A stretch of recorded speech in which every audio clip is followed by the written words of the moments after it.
वंदे मातरम।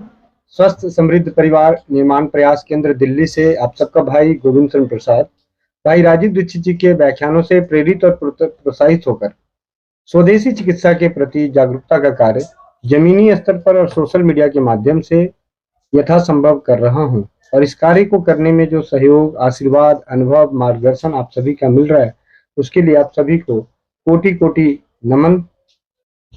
स्वाध्याय में गोविंद भाई की पाठशाला में एक पुस्तक कैंसर मेरा परम सखा प्रज्ञा शाह जी द्वारा लिखित उनके जीवन में कैंसर के ऊपर उसके 12 अध्याय तक हमने अध्ययन किया। 13वां अध्याय है कैंसर मेरा परम सखा और इस अध्याय का स्वाध्याय करते हैं। आज जब 5 साल बाद मैं अपने रोग और उसके उपचारों के बारे में सोचती हूँ तो ऐसा लगता है कि क्या कैंसर मेरा सचमुच में दुश्मन है। कैंसर की वजह से मुझे और मेरे परिवार को बहुत कुछ सहना पड़ा, यह सच है।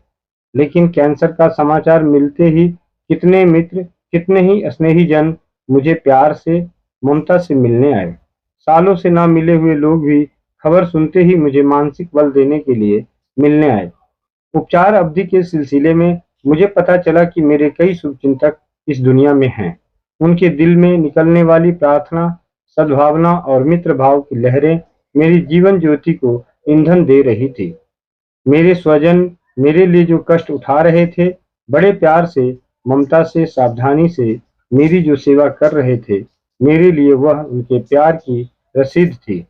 आपस में प्रेम भाव और स्नेह अधिक बढ़ गया। उनके प्यार में मैं बिल्कुल डूब गई। अब गंगा स्नान क्यों चाहिए। 9 महीने की इस अवधि में मेरे ससुर जी नियमित रूप से रोज भीगी हुई चने की दाल, रोटी और गुड़ लेकर मेरे पास आते थे। उस गोग्रास को मुझसे स्पर्श करवाते थे और फिर गाय ढूंढकर उसे खिलाते थे। अगर मैं अस्पताल में हूँ तो वहां पहुंच जाते थे। बिना कुछ कहे रोजाना ससुर जी द्वारा अपनी बहू के लिए ईश्वर के प्रति की गई यह एक अनोखी प्रार्थना थी। अगर मुझे कैंसर नहीं होता तो मैं यह कभी नहीं समझ पाती। मेरे पति जो मेरी मेरी जो सेवा की है, मैं सचमुच अपने आप को दुनिया की एक खुशकिस्मत पत्नी समझती हूँ। धार्मिक कथाओं में एक पत्नी जिस तरह अपने पति की सेवा करती है, बिल्कुल वैसी सेवा उन्होंने अपनी पत्नी की। मुझे जीने की साहस दिया। विवाह का मतलब है 2 आत्माओं का मिलन, यह उन्होंने यथार्थ कर दिखाया।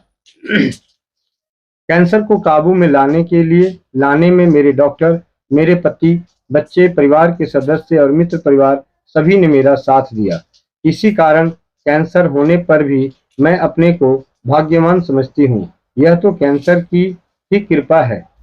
मृत्यु की आंधी में फंसी हुई मैं और मेरे परिवार को सिर्फ नवकार मंत्र का ही सहारा था।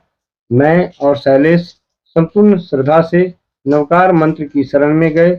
मंत्र का प्रत्येक अक्षर हमें जीने का बल देता है। यह साक्षात्कार किसने करवाया?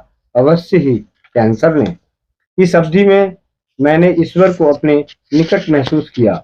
एक बालक की तरह जब मैं ईश्वर से बातचीत करती थी, मैंने अनुभव किया कि ईश्वर मेरी बात सुन रहा है। इस उपचार की अवधि के समय मेरे और ईश्वर के बीच भावनाओं का सेतु बंधता गया। यह सेतु किसने निर्माण किया? उसका जवाब है कैंसर। ईश्वर और नवकार मंत्र की निकटता से अनजाने में ही आत्मा की भूख बढ़ गई। जीवन में सब चाहने की चाहत कम हो गई। मृत्यु का भय नहीं रहा और फिर मन में चलने वाला रहस्यमय चिंतन, आर्तनाद और हृदय की भावनाओं से एक नया व्यक्तित्व तैयार हुआ। यह सारा परिवर्तन हुआ कैंसर के कारण। उपचार क्रिया के 3 महीने हो चुके थे। एक दिन मेरा बेटा कर्णिक मुझे कहने लगा, माँ कुछ कहूँ? मृत्यु भयानक नहीं है, मृत्यु का डर भयानक है। मैं जान गई कि 3 महीने के मनोमंथन के बाद उसने सत्य को स्वीकार कर लिया है और अब भय मुक्ति की तरफ कदम उठाने लगा है। मैंने कैंसर में असहाय करने वाले भय का त्याग किया, सकारात्मक दृष्टिकोण स्वीकार कर लिया और धैर्य से रोग का सामना किया। जीवन में आवश्यक परिवर्तन को आसानी से अपनाकर रोग से मुक्ति पाई।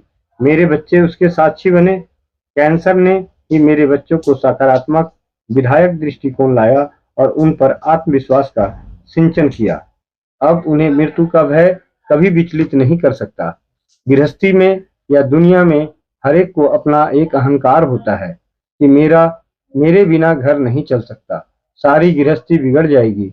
मैं भी इसका अपवाद नहीं थी, लेकिन इस बीमारी में मेरी गृहस्थी मेरे बिना बिल्कुल ठीक-ठाक चल रही थी। बच्चे जिम्मेदारी से अपनी पढ़ाई खुद ही करते थे। घर में बिना भोजन के कोई भी नहीं सोया। सभी कुछ नियम से चल रहा था। यह सब देखकर मुझे में जो सूक्ष्म अहंकार था, वह चला गया। उसकी जगह सरलता और सहजता आ गई। ईश्वर के निकट आने में सहायता हुई। इन सारी बातों के लिए भी कैंसर का शुक्रिया अदा करना होगा। मेरी छोटी उम्र में ही कई लोगों से मदद लेनी पड़ी। मुझे किसी की जरूरत नहीं है, ये अहंकार रखना नहीं चाहिए। इस बात का एहसास हुआ। किसको कब किस बात की जरूरत पड़ेगी कह नहीं सकते। कैंसर ने ही समत्व का और मित्र भाव का यह पाठ पढ़ाया। कैंसर होने के पहले मेरे विचार हमेशा सकारात्मक ही थे, ऐसा मैं कह नहीं सकती। कई बार मन में तनाव से क्रोध, गुस्सा आ जाता था। हालांकि हमारा पारिवारिक जीवन काफी प्रसन्न और सुखी होने के बावजूद उसमें कभी-कभी परेशानी, निर्जरता की भावना आ जाती थी।